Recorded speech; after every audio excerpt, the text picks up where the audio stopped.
I didn't want to serve a mission. I remember vividly in primary, we were like, oh, like, let's all write down like where we want to serve our missions. And I was just like, I don't want to do that. But then when I got older and I got to high school and I actually had some real experiences, real missionary experiences with my friends, I changed my mind.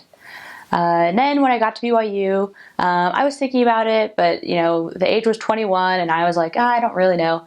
And then when I was 20, I had this impression that I needed to really get serious about preparing if I was going to go. Mm-hmm. And so I was starting to preach my gospel, and I was talking to my brother about it, who was on his mission.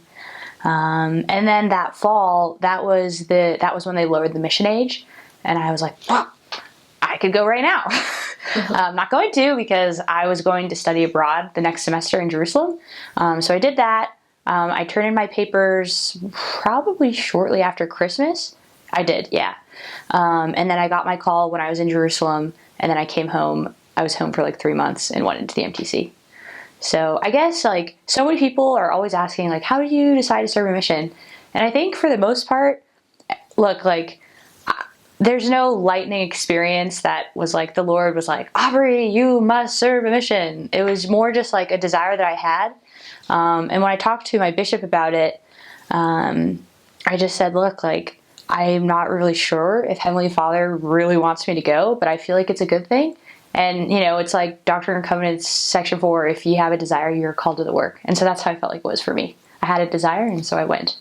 One thing I would say is whatever I was doing to prepare, which certainly I was trying to, you know, study my scriptures regularly, say regular prayer, try to have missionary experiences with my friends.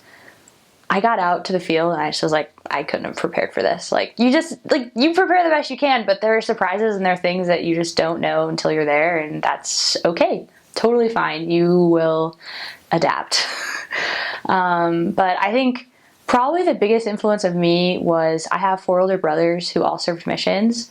And I think just seeing how they were changed when they came back, seeing the types of people they became and the experiences they had and the letters that they wrote home really made a distinct impression on me, such that I just had this feeling that I knew that if I didn't serve, I would always wonder, like, or I would regret it. And I didn't want that to happen, so I served.